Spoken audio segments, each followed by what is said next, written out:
Hello there, seeker of silence. Come a little closer, if you will. The night is long and the world beyond your window has begun to slow, as though even the wind has grown weary of its wandering.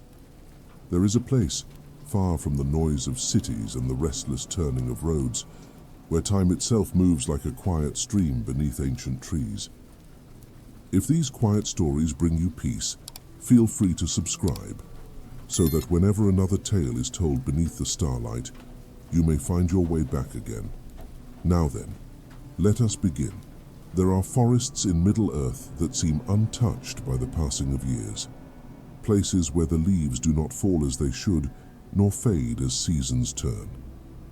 Among them stands Lothlórien, the Golden Wood, where the air carries a stillness that feels older than memory itself. High above the forest floor, where silver-barked trees rise like pillars, a lone elf kept his watch. His name was Calenhir.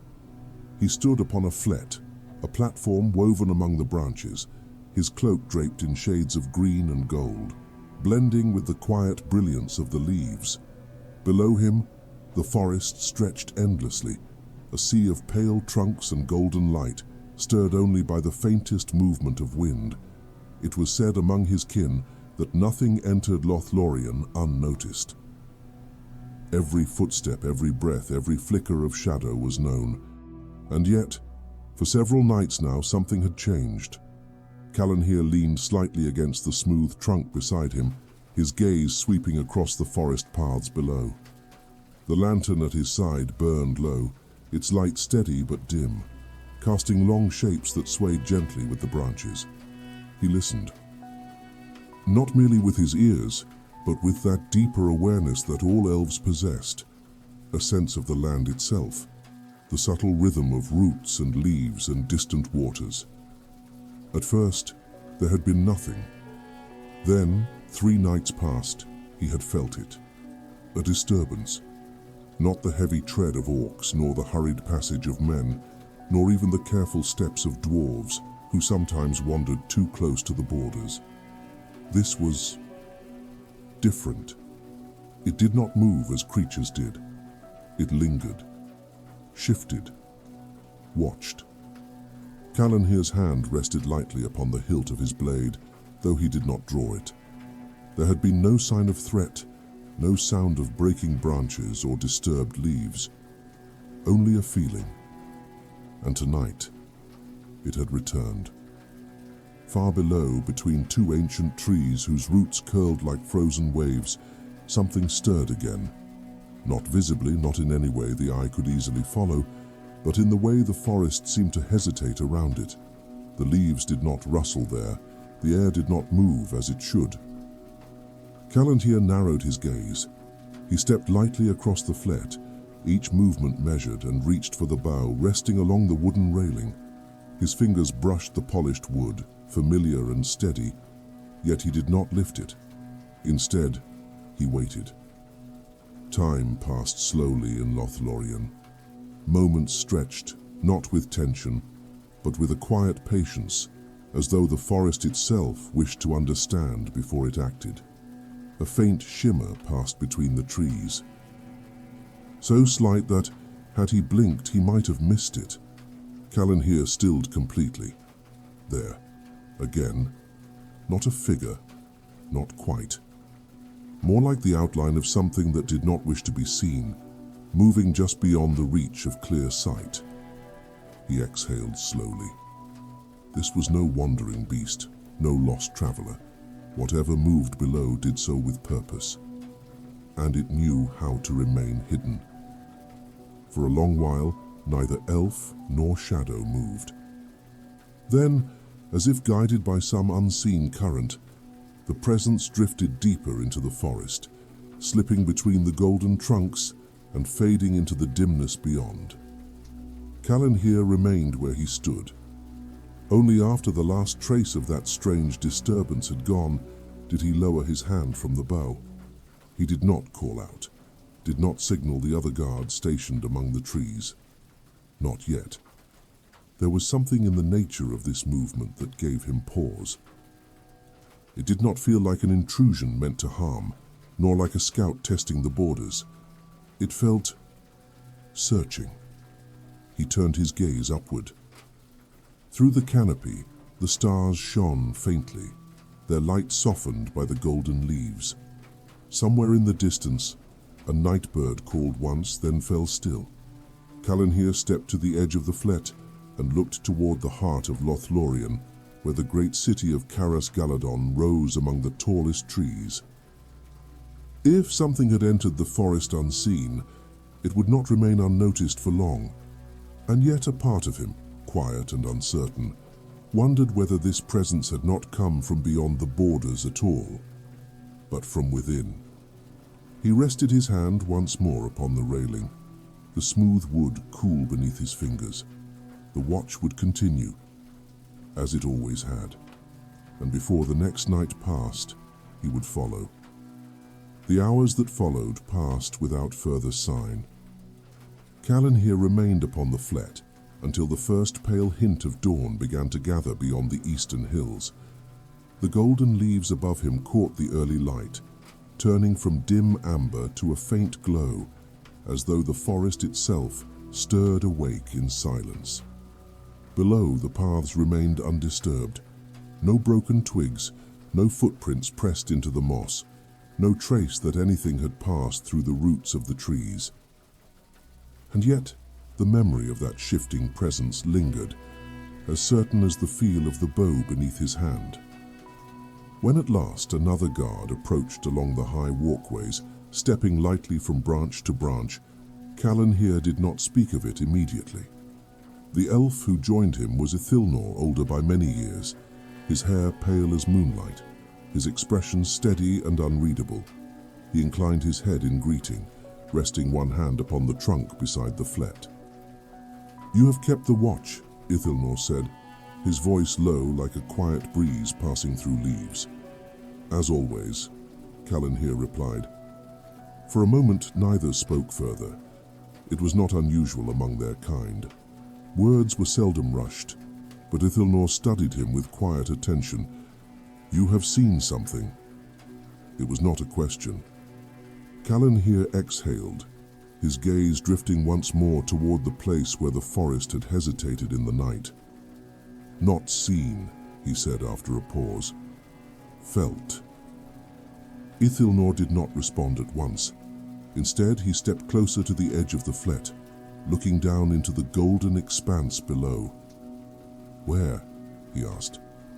Calenhir indicated the space between the twin-rooted trees, now bathed in the soft light of morning. "There, and beyond." It moved without sound, without form I could hold to sight. Ithilnor's eyes narrowed slightly, though his posture remained composed. "For how long?" 3 nights, Calenhir said.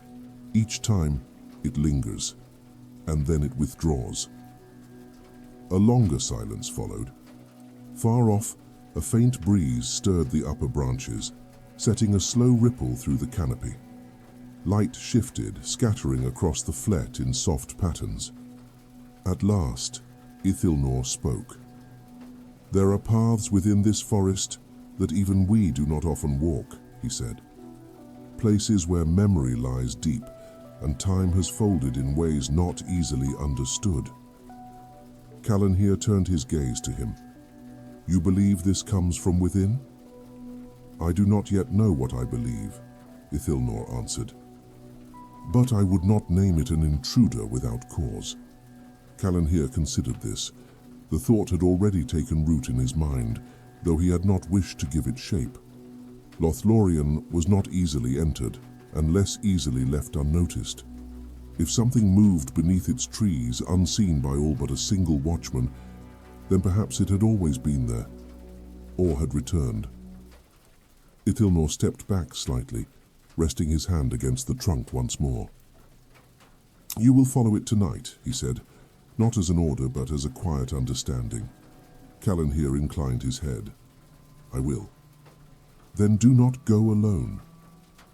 Calenhir hesitated. "There is no sign of harm," he said. "And if it avoids us—" "All the more reason," Ithilnor replied, his tone unchanged. That which avoids being seen often knows more of us than we know of it. Calenhir gave a faint nod, yet something within him resisted the idea of bringing others. Not from pride nor from disregard, but from a sense he could not easily name. The presence he had felt did not seem to flee in fear, nor to conceal itself in the way of hunted things. It had moved as though it did not wish to disturb, as though it belonged. He did not voice this thought. Instead, he said, "I will take care." Ithilnor regarded him for a moment longer, then inclined his head. "The forest will guide you," he said, "if you listen." With that, he turned and moved away along the high pathways. His form soon lost among the branches. Calenhir remained.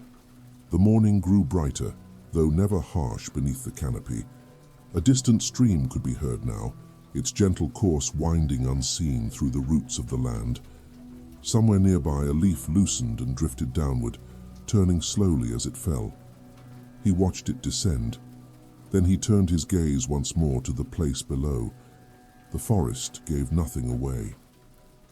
No trace remained of the night's disturbance, and yet as the hours passed and the light shifted overhead, Calenhir found his thoughts returning to it again and again, not with unease, but with quiet curiosity. When the day reached its height, he left the flat and moved along the winding paths that connected the great trees. His steps were light, guided more by memory than by sight. The walkways curved and dipped, crossing narrow bridges woven from living wood, leading toward the heart of the Golden Wood. Kara's Galadon rose ahead, its platforms and dwellings suspended high among the tallest malon trees, their pale trunks gleaming softly in the filtered light. He did not enter the city. Instead, he paused at its edge, looking back toward the deeper forest. Somewhere beyond those golden halls, beyond the winding paths and quiet streams, the presence had moved. And tonight, he would follow. As the day faded, the forest changed. The golden leaves dimmed to deeper shades, and the light between the trees grew softer, more distant. Shadows lengthened, though never fully dark. Lothlórien did not surrender easily tonight. Calenhir returned to the lower paths. This time he did not take his place upon the flat. Instead, he moved among the roots. The ground beneath his feet was cool, covered in moss that yielded softly with each step. The air carried a faint scent of leaves and distant water, and the silence of the forest deepened, not empty, but full of quiet presence. He reached the place where he had seen the disturbance. He stopped, waited. For a long while, nothing changed. The forest remained as it had always been. Then, a shift. Not in sight, but in feeling. Like the faintest ripple passing through still water. Calenhir's gaze sharpened. He did not reach for his weapon this time. Instead, he stepped forward. Slowly, deliberately, and as he moved between the twin-rooted trees, the forest seemed to hold its breath. For a moment, nothing followed. Calenhir stood between the roots, their pale curves rising on either side like the worn arches of some ancient gate. The moss beneath his feet was undisturbed, and the air remained still, yet the feeling lingered, faint but unmistakable. He took another step, then another. The forest did not resist him, yet it felt different here. The golden light that usually filtered through the canopy seemed thinner, as though it had withdrawn slightly from this place. The trunks of the malon trees stood tall as ever, but their presence felt more distant, like silent watchers that no longer leaned as closely into the passing of time. Calenhir moved forward without haste. Each step was measured, not from caution, but from a quiet awareness that he was crossing into something not often walked. A narrow path revealed itself ahead, though he could not recall seeing it before. It was not marked by stones or worn by travelers, yet the moss lay flatter there, as though something had passed more than once. He followed. The path curved gently, weaving between the trees, descending slightly as it went. The air grew cooler, carrying with it the faint murmur of water somewhere beyond sight. Calenhir listened as he walked, not for danger, but for change. And then, after some time, he could not have said how long, the presence returned. Closer now. It did not hide as before. It moved ahead of him, just beyond the reach of clear sight, like the memory of motion rather than motion itself. The leaves did not stir, yet something passed among them. Calenhir slowed.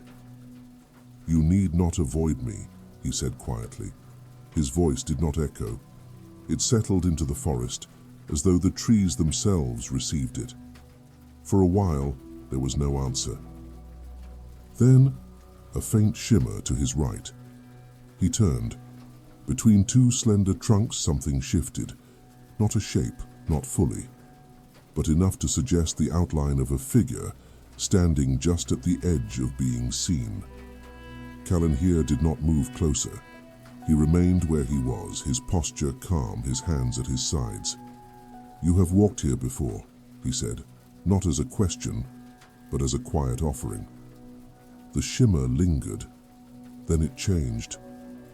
Slowly, as though the forest itself allowed it, the presence took on a clearer form. A figure stood among the trees. Tall, though not as tall as an elf. Cloaked, though the cloak did not fall as cloth should. Its edges seemed to drift slightly, as if shaped by something unseen. The face was difficult to hold in sight, not hidden but unfixed, as though it belonged to no single moment. Calenhir watched without tension. "I am Calenhir," he said. "I keep the watch in these woods." The figure did not reply at once. When it did, its voice was soft, yet carried with a depth that seemed older than the trees themselves. "I know," it said. The words were clear, though they seemed to arrive not only to his ears, but somewhere deeper, like a memory recalled rather than a sound heard. Calenhir inclined his head slightly. "You have been here 3 nights," he said. "You move with care, yet you do not leave." The figure regarded him. "I do not pass through," it said. "I return." Calenhir's gaze sharpened, though his expression remained composed. "Return," he repeated. The figure turned slightly, its attention drifting toward the deeper forest. "There are places that remember," it said, "even when those who walk them do not." A faint breeze stirred then, brushing through the leaves above. For a moment the golden canopy shimmered, and the figure seemed almost to dissolve within it. Calenhir stepped forward once. "Who are you?" he asked. The figure did not turn back immediately.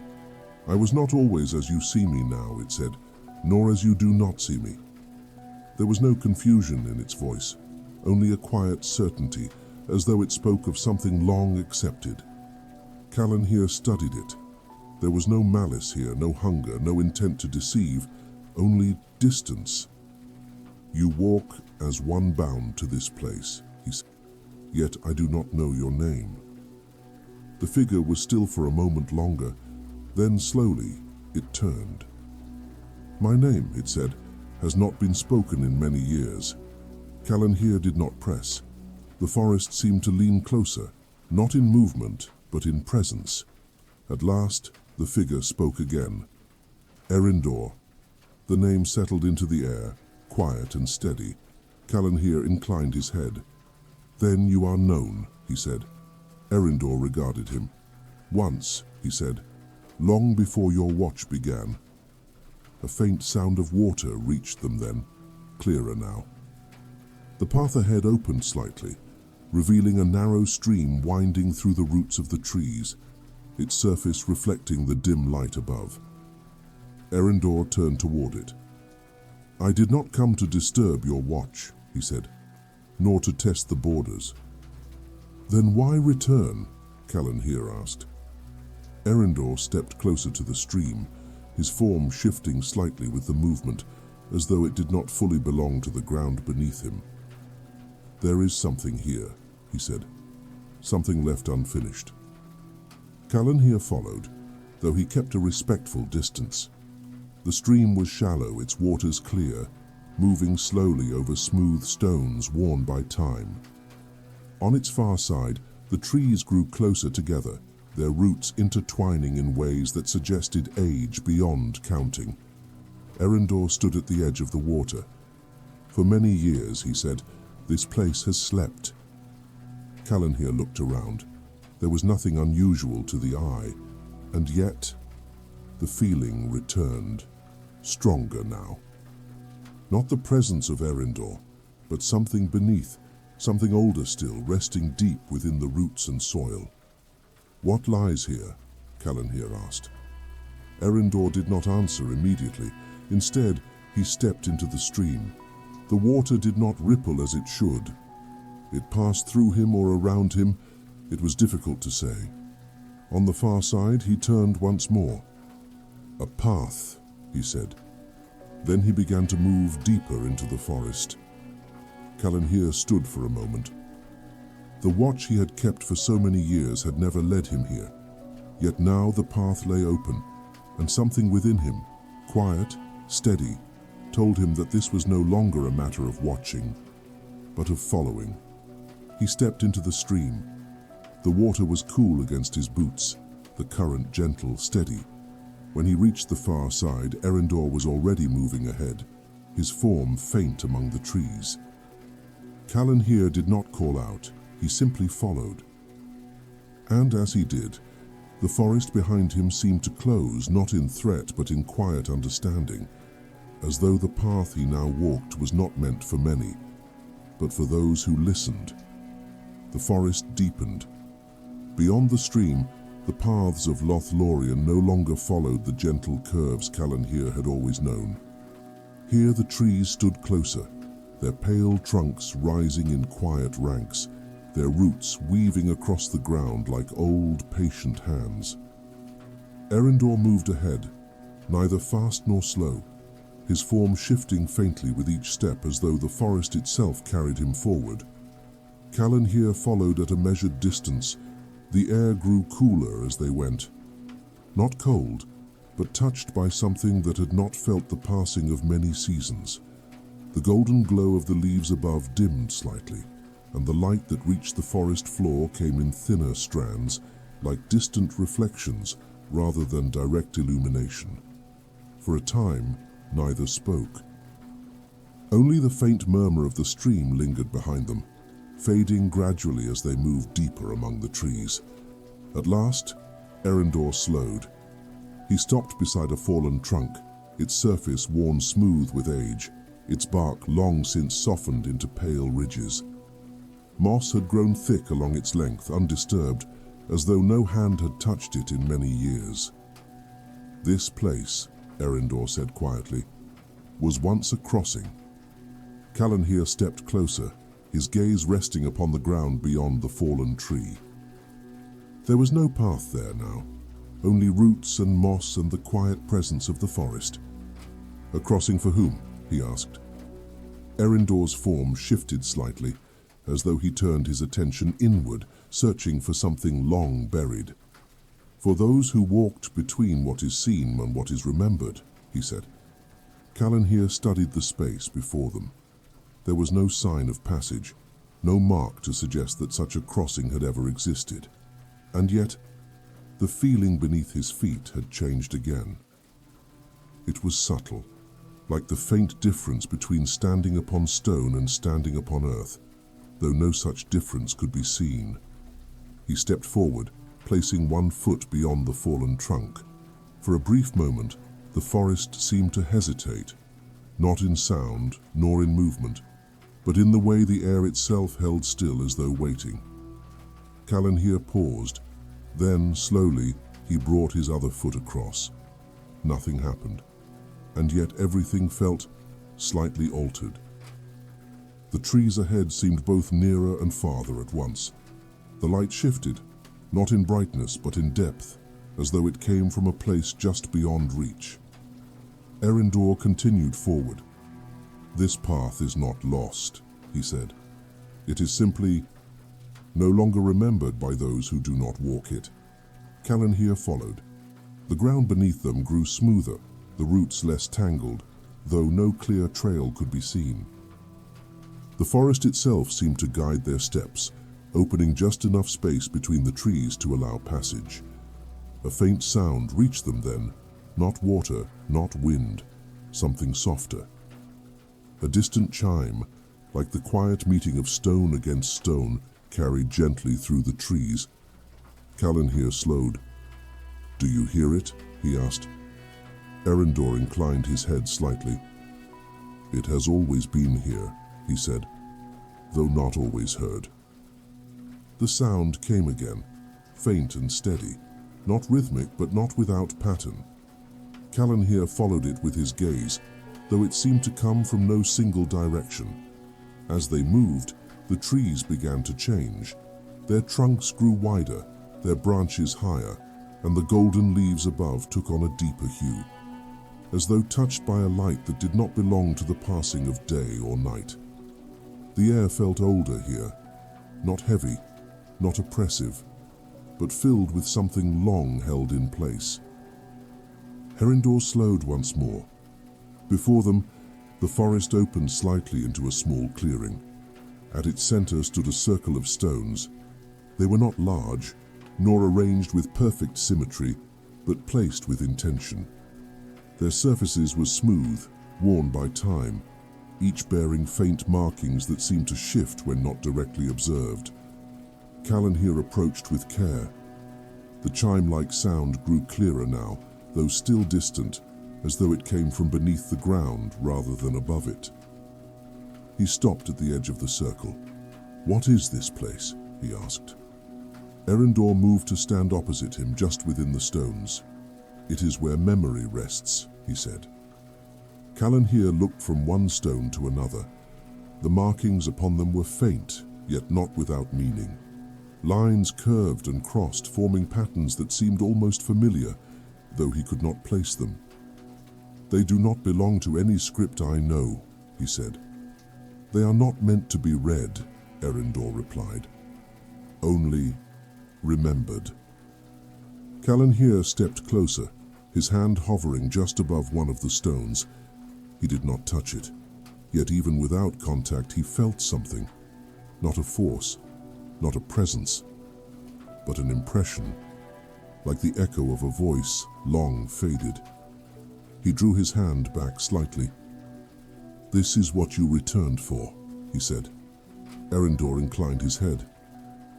"For many years, this place has slept beneath the passing of time," he said, "but something has stirred it." Calenhir's gaze shifted. The chime sounded again.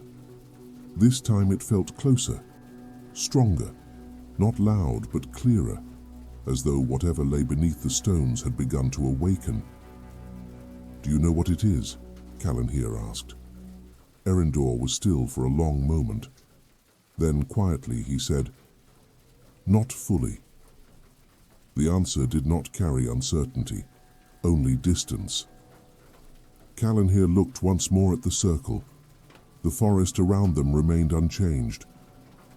And yet, within this small space, something had begun to move, not in sight, but in the way the air itself seemed to hold a deeper awareness. "What must be done?" he asked. Erendor did not respond immediately. Instead, he stepped toward the center of the circle. The faint markings upon the stones seemed to shift once more, their lines catching the dim light in ways that made them appear almost alive. "It is not a matter of doing," he said at last. Calenhir watched him. "Then what?" he asked. Erendor turned, his form faint against the deeper hues of the forest. "It is a matter of remembering what was left behind." The chime sounded again. This time it did not feel distant. It felt near. And as the sound settled into the quiet of the clearing, Calenhir became aware of something else. A presence, not Erendor, not the forest, but something beneath the stones, waiting, not in unrest, but in quiet patience, as though it had been there long before either of them had come. and had known they would return. The sound beneath the stones did not fade.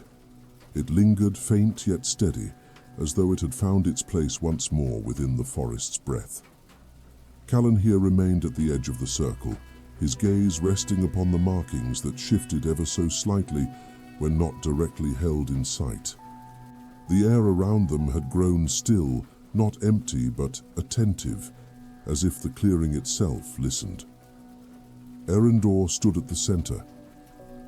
His form, though faint, seemed more defined now, as though the presence beneath the stones lent him shape.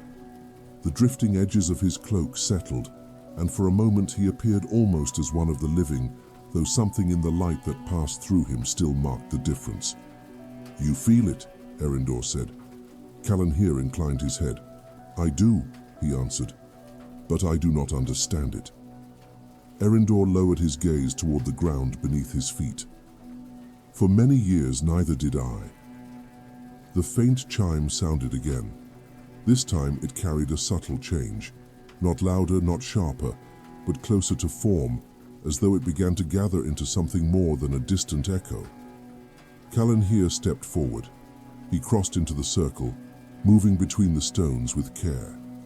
The moss beneath his feet was soft, yet beneath it he could sense the firmness of something older, something placed with purpose, long ago. As he reached the inner space, the air shifted. Not in temperature, but in depth. The clearing seemed to narrow slightly, as though the world beyond it had drawn back, leaving only this place, these stones, and the quiet presence beneath. "What was left here?" he asked. Erendor did not answer at once.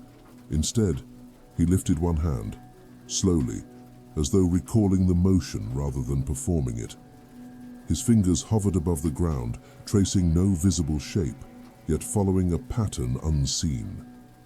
"Not an object," he said at last, "not in the way you would know it." Calenhir watched. "Then what remains?" he asked. Erendor's hand lowered. "A memory," he said. The word settled into the clearing. Calenhir frowned slightly, though not in confusion, but in thought. "Memory does not rest beneath stone," he said. Erendor turned his gaze toward him. "Not for those who walk as you do," he said, "but there are other ways in which the world remembers." The chime sounded again. This time, it did not feel like sound alone. It carried with it a faint impression, like the edge of a thought just beyond reach. Calenhir stilled. For a brief moment something passed through his mind. Not a vision, not fully formed, but a fragment, a path, a gathering of figures beneath these very trees, long before the years of his own watch. Their voices low, their movements deliberate, as though they placed something here not to be hidden, but to be held. The impression faded as quickly as it came. Calenhir drew a slow breath. "I felt," he began, then paused. Erendor inclined his head slightly. "Yes," he said. Calenhir looked again at the stones. "This place was made to keep something," he said, "but not in the way of a vault or a sealed chamber." Erendor's expression, if it could be called such, held a quiet agreement. "It was made to remember what might otherwise be lost," he said. Calenhir stepped closer to the center. The ground there was no different to the eye. Yet the presence beneath it was strongest at this point, like a steady current flowing unseen. "Why has it stirred now?" he asked. Erendor was still for a moment. Then he said, "Because something has returned to it." Calenhir's gaze shifted toward him. "You." Erendor did not deny it. "For many years I wandered far from this place," he said, "not by choice, nor by design. The paths I once knew faded, and I became less bound to any one place." His form flickered faintly as he spoke, as though the memory of those years passed through him like a distant wind. "But this remained," he continued, "though I no longer remembered it." Calenhir listened. "The forest remembers what we do not," Erindor said. "And when I came near once more, it began to call." The chime sounded again. Now it felt almost like a response. Calenhir looked down. "If this is your memory," he said, "then why does it not return to you fully?" Erindor lowered his gaze. "Because it was not mine alone." The clearing held still. Calenhir understood then, not through words, but through the quiet shape of what had been said. "This place holds more than one memory," he said. Erindor inclined his head. "Yes." Calenhir looked once more at the stones. Each one bore its faint markings. Each one seemed to stand not alone, but as part of something shared. "What was done here?" he asked. Erindor did not answer directly. Instead, he said, "There was a time when paths between places were not so easily lost, when those who walked them could leave behind more than footprints." Calenhir considered this. "And this is one such place." "It was," Erindor said, "though it has not been walked in many years." The chime sounded again. This time, it lingered longer, and beneath it, something else stirred. A second presence. Faint, distant, yet unmistakable. Calenhir lifted his head slightly. "You feel that?" he said. Erindor was already still. "Yes." The air within the circle shifted once more, not in disturbance, but in recognition, as though something long held within the stones had begun to awaken, not in full, but enough to be known. Calenhir did not reach for his weapon. There was no sense of threat, only a quiet unfolding. "What will happen?" he asked. Erindor's form grew slightly less defined again, as though the moment of clarity began to pass. "That depends," he said, "on what remains and what has been forgotten." Calenhir stood at the center of the circle. The forest beyond remained unchanged, yet here, within the ring of stone, something had begun to return. Not with force, not with urgency, but with the slow, steady presence of something that had waited a very long time, and now was no longer alone. The second presence did not rise. It did not emerge from the ground, nor take shape among the stones. It remained where it had always been, yet now it was known. Calenhir stood at the center of the circle, his gaze lowered slightly, not searching for sight, but for that deeper awareness that had first led him here.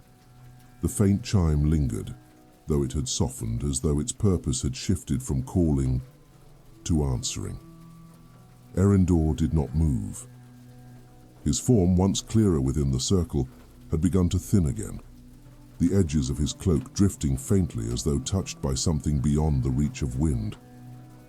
"It wakes," Calenhir said quietly. Erindor inclined his head. "It remembers," he replied. The distinction settled between them. Calenhir closed his eyes, if only for a moment. The forest beyond the clearing faded from his senses. The distant trees, the winding paths, even the soft murmur of unseen water, all of it seemed to step back, leaving only the circle, the stones, and the quiet presence beneath.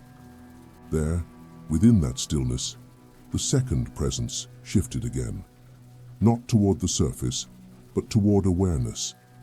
A fragment formed, not a vision fully held, but an impression, a voice perhaps, or the memory of one. It was difficult to say. Calenhir opened his eyes slowly. "There were two," he said. Erindor's form steadied slightly, as though the recognition anchored him. "Yes." Calenhir turned, his gaze moving from one stone to another, tracing the circle not with sight alone, but with the faint impressions that lingered upon each. "You did not leave this place alone," he said. Erindor remained still. "No." The answer was quiet, not heavy with sorrow. but shaped by distance. The faint chime sounded again. This time, it carried a second tone beneath it, lower, softer. Like an echo that had waited for its moment to return. Calenhir stepped slowly toward one of the stones at the edge of the circle. Its surface bore markings more distinct than the others, though they still shifted when not directly observed. He knelt slightly, bringing his hand close, though again he did not touch. The impression there was stronger, not sharper, but more present. "This one," he said. Erindor turned his gaze toward it. "Yes." Calenhir remained still for a moment. Then slowly, he lowered his hand until it rested lightly against the stone. The contact was gentle, barely more than the weight of his fingers. Yet the moment it touched, the clearing deepened, not in darkness, but in presence. The air seemed to fold inward, as though layers long held apart had drawn closer together. And within that stillness, the fragment became clearer. A figure, not as Erindor appeared now, but as he had once been, whole, standing within this very circle, beside another. The second figure was less distinct, not because it was hidden, but because it had not yet fully returned. Calenhir's breath remained steady. He did not pull his hand away. "They stood here," he said, his voice low. "Yes," Erindor replied. The faint dual tone lingered beneath the quiet. "They left something," Calenhir continued. "Not an object, not a mark upon the land." Erindor inclined his head. "A bond," he said. The words settled into the clearing. Calenhir understood then. Not through explanation, but through the shape of what remained. "This place holds what was shared between them," he said. Erindor's form flickered slightly. "Yes." Calenhir's gaze shifted, though his hand remained upon the stone. "And when you returned, it stirred again." "Yes." The second presence shifted once more. Closer now, not rising, but aligning. As though something long separated had begun, slowly, to find its place again. Calenhir withdrew his hand. The clearing eased slightly, though the depth remained. "What must be done?" he asked. Erindor did not answer immediately. Instead, he stepped closer to the center once more. The stones around them seemed unchanged, and yet something within the circle had settled into a new balance. "It is not a matter of restoring what was," he said. Calenhir listened. "Then what remains?" he asked.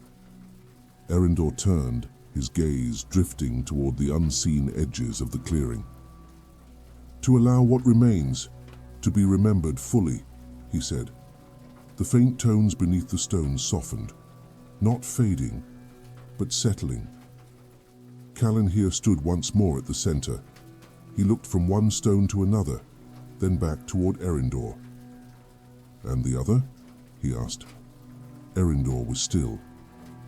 "For a long time," he said, "I believed that what was left here had been lost."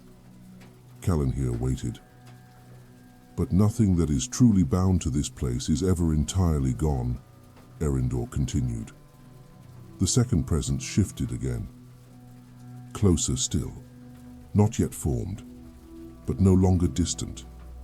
Calenhir felt it now not as something beneath the ground, but as something within the circle itself, not separate, but returning.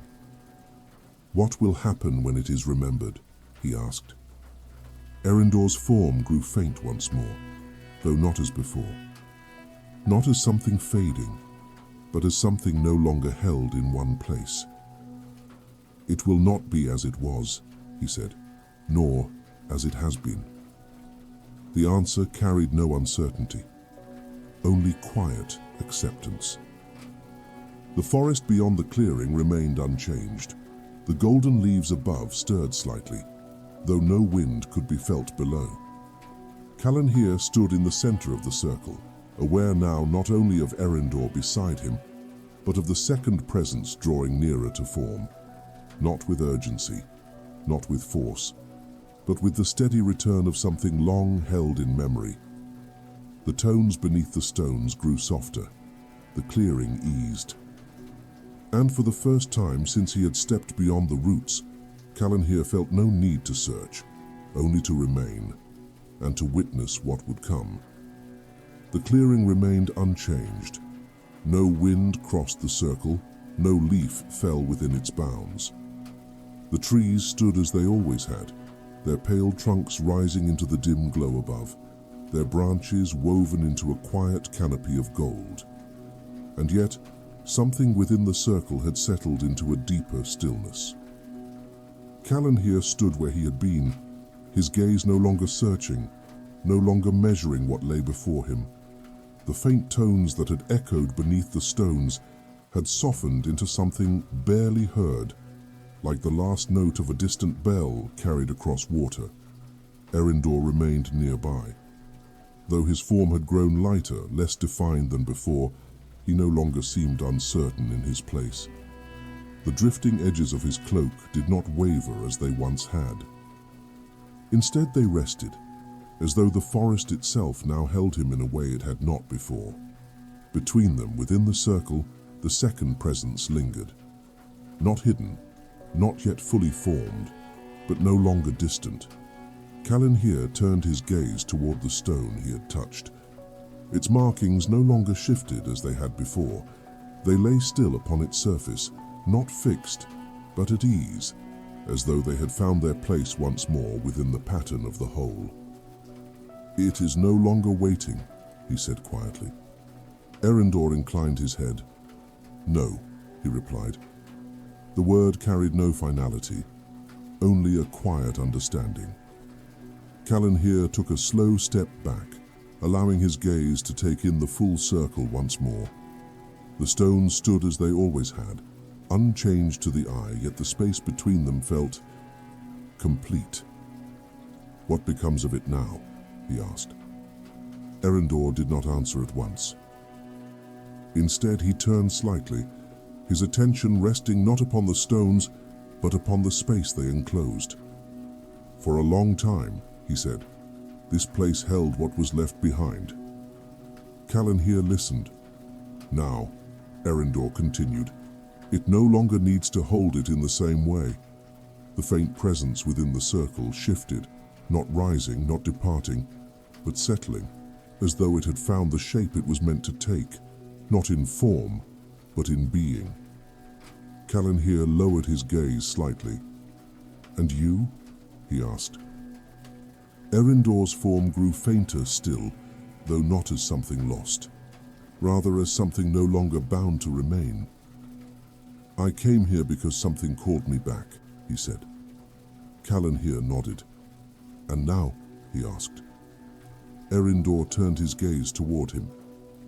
"For the first time in many years," he said, "I no longer feel that call." The clearing remained still. The trees did not stir, yet the air seemed to ease, as though a long-held tension, so subtle it had scarcely been noticed, had finally been released. Calenhir regarded him quietly. "Then you will go," he said. Erendor inclined his head. "Yes." There was no sorrow in the word, no weight of parting, only a quiet certainty. Calenhir looked once more at the circle. "What was left here," he said, "has not been lost." Erendor followed his gaze. "No," he said. "It has only changed." The second presence lingered, no longer separate, no longer reaching. It was simply there. A part of the clearing, as the stones were, as the trees were, as the quiet air between them. Calenhir stepped back toward the edge of the circle. The forest beyond seemed closer now, though unchanged. The distant paths, the winding routes, the faint murmur of unseen water, all of it returned to his awareness, not as interruption, but as continuation. "This place will not be forgotten," he said. Erendor regarded him. "No," he replied. "It will be remembered differently." Calenhir inclined his head. For a moment neither spoke. Then slowly Erendor's form began to shift, not as it had before, uncertain and drifting, but with a quiet steadiness. The faint outline of him grew lighter, as though the forest itself released its hold, not in rejection but in quiet completion. "I will walk once more," he said, his voice softer now, though no less clear. "Not as I have, but as I once did." Calenhir watched. "And the path?" he asked. Erendor's form thinned, the edges of his cloak dissolving into the dim light between the trees. "The path remains," he said, "for those who listen." The words lingered. Then, gently, he was gone. Not vanished in sudden absence, but faded, as though he had stepped beyond a boundary not meant to be seen. The clearing remained. The stones stood. The faint presence within them rested, no longer calling, no longer waiting, only being. Calenhir stood for a time longer. Then, slowly, he turned. He stepped beyond the circle, crossing once more into the forest beyond. The air shifted slightly as he left, not in change, but in quiet acknowledgement. The path he had followed was no longer visible, yet he did not need to see it. His steps found their way between the trees, guided not by sight alone, but by something deeper, something shaped by what he had witnessed. The forest welcomed him back without question. The golden leaves above stirred faintly now, catching the dim light of night. A distant stream could be heard once more, its steady course winding unseen through the roots. Calenhir moved through the trees as he always had, yet something within him had shifted. Not in burden, not in thought, but in the quiet way one remembers a place not often walked. At length he reached the stream. He crossed it. The water moved as it should, cool and steady, flowing around his boots before settling once more into its gentle path. Beyond it, the familiar woods of Lothlórien unfolded. The flets high among the branches, the distant glow of Caras Galadon, the quiet watch that had been his for many years. He did not look back. There was no need. The clearing remained where it had always been, unchanged, and yet not the same. Calenhir returned to his place among the trees. The night passed as it always did, slow and unhurried, the forest breathing in its quiet rhythm. No further movement stirred among the roots. No unseen presence lingered at the edge of sight. And yet, as the hours stretched and the stars dimmed beyond the canopy, there remained a quiet awareness, not of something hidden, but of something known. The watch continued, as it always had, but now, somewhere beyond the familiar paths, beneath the golden leaves and the stillness of the trees, a place once forgotten had found its place again within the memory of the forest. And in that memory, it would remain, not calling, not waiting, but resting, as all things in Lothlórien in time come to do.